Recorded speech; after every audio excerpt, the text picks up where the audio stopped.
ये जो आप रूम देख रहे हैं ये एक्चुअली में एक यूनिवर्सिटी है, और मैं ये नहीं कह रहा कि ये रूम एक यूनिवर्सिटी का हिस्सा है, ये रूम ही यूनिवर्सिटी है। ओल्ड दिल्ली के दरियागंज में 20 बाय 20 फुट के कमरे में एक यूनिवर्सिटी चल रही थी, और ये कॉलेज 75 ईयर्स तक चला था।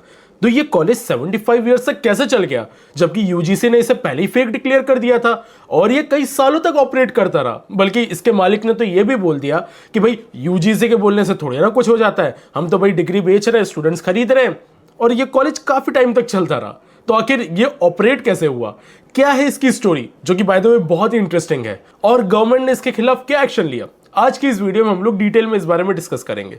तो चलिए शुरू करते हैं। दोस्तों इमेजिन करो कि आप एक यूनिवर्सिटी की तरफ जा रहे हैं देखने के लिए कि आपका कॉलेज एक्चुअली में है कैसा। इसका नाम है कमर्शियल यूनिवर्सिटी प्राइवेट लिमिटेड।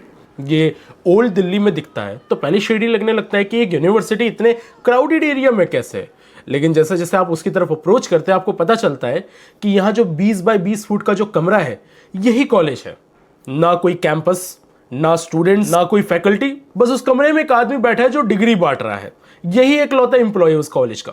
और इसके जो ओनर है वीके गोयल, वो तो खुल्लम खुल्ला कहते हैं कि हम हमारी बीकॉम डिग्री स्टूडेंट्स को देते हैं, हम कहीं से एफिलिएटेड नहीं है। सीधा सीधा बोलते हैं हमको एफिलिएशन चाहिए नहीं, हम तो देंगे हमारी बीकॉम डिग्री। और सबसे बिजार चीज, ये जो डिग्री है स्टूडेंट्स को वो पोस्टल सर्विसेज के थ्रू मिलती है, मतलब कुरियर की जाती है स्टूडेंट्स को। मतलब ना कोई रेगुलर क्लासेस हो रही है, ना एग्जाम हो रहा है, ना किसी तरीके का एक्सपीरियंस दिया जा रहा है, बस पैसे दो डिग्री लो, बीकॉम डिग्री ऐसे ही मिल जा रही है। अब आपको जानने में हैरानी होगी कि ये कॉलेज 75 ईयर्स से भी ज्यादा पुराना है। 1949 में ये कॉलेज स्टैब्लिश हुआ था, यानी कि यूजीसी के बनने से पहले से एक कॉलेज चल रहा था। लेकिन जब यूजीसी को इसके बारे में पता चला तो बहुत टाइम हो चुका था। पहली बार 2011 में उन्होंने इसे रेड फ्लैग दिया था, फिर जुलाई 2015 में वापस इसे फेक कॉलेजेस की लिस्ट में डाला था। लेकिन अगस्त 2023 तक ये कॉलेज फिर भी चल रहा था, और अगर अभी हम लोग 2025 की बात करें तो ये अभी फेक लिस्ट में इस कॉलेज का नाम है। मतलब कई डिकेड्स तक ये कॉलेज स्टूडेंट्स को अट्रैक्ट करता रहा ताकि वो पैसे देके अपनी डिग्री ले जाए। अब देखिए सुनने में तो बड़ी मजेदार सी स्टोरी लग रही है, लेकिन सोच के देखिए जिन स्टूडेंट ने यहां से डिग्री ली है, चलिए जाने अनजाने में उन्होंने ले ली ये सोच के कि जॉब मिल जाएगी। लेकिन प्रॉब्लम ये होगी कि जब भी वो जॉब के लिए अप्लाई करेंगे और ये जो कॉलेज आएगा, जो by the way is very famous क्योंकि ये कॉलेज है स्कैम वाला, तो वहां पर सीधे देखेंगे कि इस कॉलेज की डिग्री की तो कोई वैल्यू नहीं है। और अगर वैल्यू नहीं है तो स्टूडेंट्स को जॉब मिलने में दिक्कत आएगी, उनकी क्रेडिबिलिटी को इंपैक्ट करेगी ये चीज। और साथ ही साथ उनके जो हजारों रुपए वेस्ट हुए वो तो है ही, और इससे उनके साइकोलॉजिकल क्या ट्रॉमा पड़ेगा ये सोच के देखिए। साथ ही साथ हमारा जो यूथ है वो ऐसे डिग्री लेकर, कहने को तो वो डिग्री वाले हो गए, लेकिन क्या उनको कोई स्किल मिली?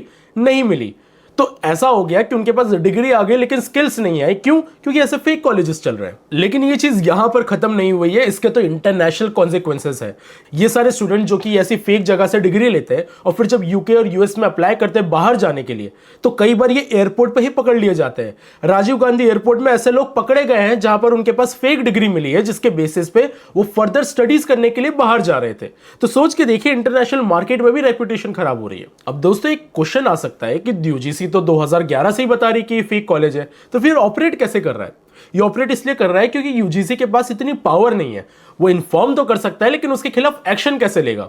तो होना कायदे से ये चाहिए कि यूजीसी के इंफॉर्मेशन के बेसिस पे स्टेट को एक्शन लेना चाहिए और ये कॉलेज इमीडिएटली बंद हो जाना चाहिए था। लेकिन क्योंकि ये चीज डिस्पैरिटी आ जा रही है, इस वजह से ये एक्शन कभी हो नहीं पाया। इनफैक्ट दोस्तों सेक्शन 23 ऑफ यूजीसी एक्ट 1956 ये बोलती है कि कोई भी कंपनी ऐसे ही अपने नाम के आगे यूनिवर्सिटी नहीं लगा सकती। This is prohibited.